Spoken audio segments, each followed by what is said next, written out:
Hello guys, welcome back to your CCNA 200-301, and this is our 8th lesson. And in this lesson, we're going to have a quick look at how to use the simulation tool, which is your packet tracer. And then also we'll have a look at how to build a simple network using this tool, packet tracer. We'll also go up one step further to look at how to use all the concepts that we've learned so far in the areas of addressing. So how network addressing will relate to this particular simulation, or how usable range will be used in this particular simulation. And we'll cap it all with what broadcast address is and how we're going to use it in this particular simulation. This is a practical demonstration, and it will require you to be using the tool, which is packet tracer.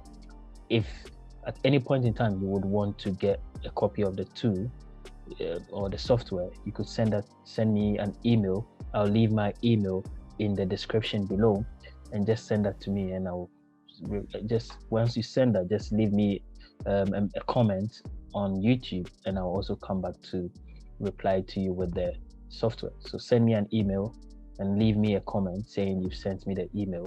All right, so let's get started. So in our previous lessons, what we've been doing was looking at how network addresses are, and then also we went to look at what usable range is and what broadcast is.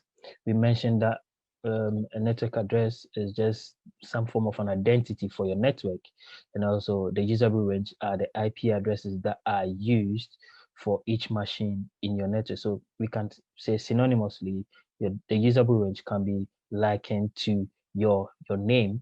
So everyone has a name which we will refer to when we're trying to communicate with you, and the broadcast address is that IP address that everyone in the network will be listening to if there's some form of a broadcast message that is supposed to be sent to everyone in the network. So we'll see how that plays out in this particular example. So before we go on there, what we have to do is I'll just take you through, we'll have a small walk on the platform, which is the packet tracer. We wouldn't go too much into details because once we start using it, it becomes easy, and we'll see how to apply it.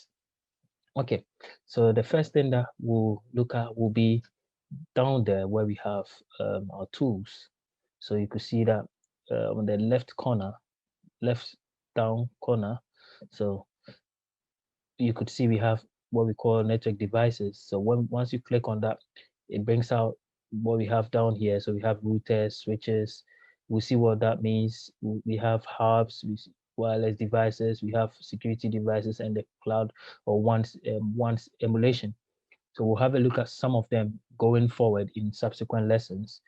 Um, so if you move on to devices, this is where we have our PCs and all the devices which are end nodes, devices we connect to PCs. We'll see them again in going forward in subsequent lessons, because what we're trying to do is we're trying to make it as practical as possible without trying to do more theoretical stuff. I believe theories will be seen in this particular lessons. So as we keep going forward, the theories will just come out from the practical component. It's easier than just read. All right, so let's just look at an example of a network that we built in the past. So let's say we have a network called 10.0.0. That's the network address. And assuming because it's a class A, it has an IP address, a subnet mask of 255.0.0.0. You write again on there. The next thing we want to do is we want to know what the usable range is. We know how to calculate it. If you don't remember, you could just check in previous lessons and you should find examples. As I mentioned, everything we're doing here will be relying on previous lessons. So if you think you have any challenge, just go back to a previous lesson and then get a catch up on that. So our usable range will start from 10.0.0.1 up to 10.255.255.254, and that's your usable range. Yeah, and our broadcast address will be 10.255.255.255, and that's your broadcast address. All right. So basically, your network address is the identity of the network. Subnet mask is what helps us to see your network and also tell us what the usable range will be, and then what your broadcast address will be. So we're going to be doing a simple demonstration using this idea to build a simple network. So let's assume this network is just your company premise. You would want each PC in your company's premise to be able to communicate with others, but then you've been given a network space with this network address. So 10.0.0.0, that's your network address. And once you do the calculation, you got this usable range. So this much IP addresses, so from 10.0.0.1 up to 10.255.255.254 will be the IP addresses you would want to assign to the machines. Again, I'm using my words carefully. We assign IP addresses to machines. All right. So the first thing we'll do is we want to build a local network. So it is just a network that is situated in your company premise. So basically all you want to do is to make one PC or one device communicate with another device. So what you have to do is you would have to use this space, and we call that a local area network. So because we're not trying to communicate with people outside our network, so we go to network devices and we choose the switch. We'll see what that means. You just choose the first one here and we drop it. Now, this switch is more like, for now, let's liken it to a building where it's just a device where all the people who say they are in that network would have to be connected to. So basically, let me use a simple example with a diagram. So assuming you are in, say, a building, and you have a PC here, another PC here, and this PC using the usable range, you have 10.0.0.1, and we have 10.0.0.2 here. In order for this guy to talk to this guy, we need to have someone in the middle who will be keeping track of who we are, taking records and all that. We'll see that in subsequent examples, but the idea here is for us to know that we connect PCs to switches. So we're connecting this to this and that to that. And anytime they want to communicate, what will happen is the information will go through the switch and will go here. So assuming we have another machine here, if we were having only two machines, it would have been easy to connect just a cable to another cable and then they will talk. But when we start getting multiple machines, then that will be a challenge. So, and this is the essence of having a device in the middle, so that we just have to connect to that device and the device will be keeping records of those information that we need to get to those machines. As I mentioned, we'll see that in subsequent lessons and how the communication actually takes place. But the logic is we need to connect to a switch. So in a local area network. So you hear people talking about LAN, which is more like a network for your company or your premise. So LAN is just local area network. So when we talk about local area network or LAN, the devices will be connected to a switch. All right. So let's say we pick one switch and we're trying to build this network with 3 PCs. So 10.0.0.3. Even though we say the last one will be 254, we cannot do 216 million addresses. So we're just using a few of them. So let's pick PCs. So I go to end devices and I choose PC, put it here. I choose another PC, drop it here. I click on maybe a laptop and I drop it here. So the next thing I'll do is, don't worry, just pick the first cable. We'll talk about cabling later. I just want it to be as simple as that.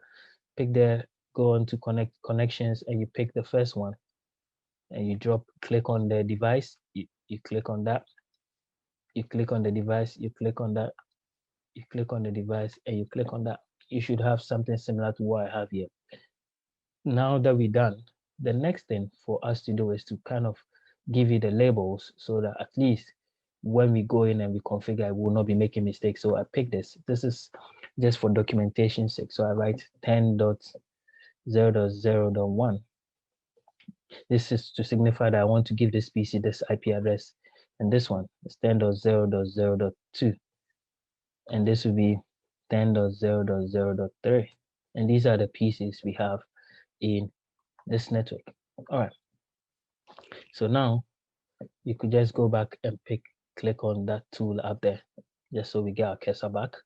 So we're going to assign the IP addresses to the machine. So you click on the machine and you go to desktop and you go to IP configuration. So let me clean this. 1 second.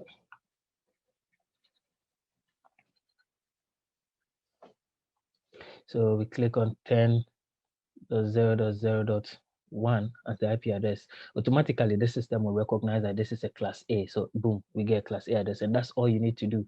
You can close this. Then we go onto another device. We go onto desktop again. Go to IP configuration. We're going to give it 10.0.0.2. So 10.0.0.2. Click on the subnet. Boom, it picks it up. You can close this and close this. You go to the laptop, the same thing. You go to desktop, IP configuration, you say 10.0.0.3, and then we click here, and that's it. So now I would want to check whether these machines have an IP address. So I'll go on to, so let's say you click on your device again, and then you go to desktop, and then you go to command prompt. So if you would want to check whether the machine has been assigned correctly an IP address, you say ipconfig. This is just to test that the machine has been assigned an IP address. Once we do that, we could see that the IP address is 10.0.0.1 and has a subnet of 255.0.0.0, and that's an IP address for this machine. So what we want to do now is we want to send a message from 10.0.0.1 to 10.0.0.2. So we want to test for connectivity. When we say test for connectivity, we want to ensure that this IP address can be reached, or the person on this machine can be reached. So we have to do what we call a ping. A ping is just a way to say I'm trying to test for connectivity. That's what we're going to be doing there. So we'll send a ping to the IP address 10.0.0.2. It's just saying I want to see whether this guy is there. And when we get a reply back, that means that guy is active. So let's see. If I ping 10.0.0.2, if you look at what we have here, ping space 10.0.0.2, it's like saying hello. And we could see that there's a reply from 10.0.0.2. So 10.0.0.2 is replying. I sent 4 packets, so 4 messages, and then I received 4 replies coming from that guy. All right, so let's see if I ping 10.0.0.3. So 10.0.0.3. And we send in a message to 10.0.0.3, and when we receive a reply from 10.0.0.3, that means 10.0. There's no 10.0.0.4. Let's see whether if we ping 10.0.0.4, we'll get a reply. All right, let's see. So there's no reply. So request timeout. This is just to say to you that there's no one called 10.0.0.4 in the network as it stands now. So nobody has been assigned that IP address. So that person may not be reachable because there's no one with that IP address. And this is how you test for connectivity. Again, we looked at the concept of network address and broadcast address. We said network address is just the name of your network. So let's say, again, a guy called John Doe. So with John Doe, and let's assume Doe is the family name. So anybody with this name, if we shout Doe, they should all reply if they are available. So when we ping, so basically the Doe is the network name. So when we ping the network address, which is 10.0.0.0, anyone who is in that network and is available at this point will reply. So we know we pinging from 10.0.0.1. So someone like 10.0.0.2 and 10.0.0.3 should reply. So if I ping it, you could see that we're getting reply from 10.0.0.2 and 10.0.0.3, even though we were trying to ping the network address. Why is this happening? Because when you ping a network address, what you're trying to do is you want to know how many people, or you want to know the machines that are live or available and reachable in the network at every point in time. This is one way of testing to see who is responding to your network address, or you want to see how many machines are on the network at every point in time. Let's also, the last thing is we mentioned the broadcast address. We said broadcast address is more like a notice board where you put information that everybody who is in the company at that point in time will reply to it. It's just similar to the network address. The only difference between network address is the identity of the network, but broadcast address is an IP address just like every other address. But with this particular address, when you ping it, we are expecting that everybody who is in the network will see it, just like the way we ping the network address. So when we ping 10.255.255.255, which we said was the broadcast address, be expecting to get a reply from anyone who is in the network apart from the person who is sending the message. The message was coming from 10.0.0.1 to a broadcast address. So anybody who is on the network will be listening to the broadcast address. It's like the notice board. So once they see it, they will all be replying. And this is why we have again 10.0.0.2 and 10.0.0.3 responding to it. All right, so that will be all for this particular lesson. And in this lesson, we just looked at how the practical demonstration is going to look like. And then also we use the concept of network address, usable range, and broadcast address in a simple network. Going forward, we will be expanding our knowledge, and then we'll be using packet tracer as our way to learn networking. As I mentioned earlier on, if you have any queries on how to install the software, just leave me a comment. And then also I'm leaving the my email address in the description. So just send me an email if you want the software packet tracer for this particular simulation. You could do it on your own at any point in time. Just once you do that, just send me an email to just notify me that you sent me an email, and I'll check it. All right. Have a nice time and enjoy the rest of your day. Also, don't forget to like this video, and also don't forget to share the videos with your friends. I'll catch you in the next lesson, and stay safe. Thank you.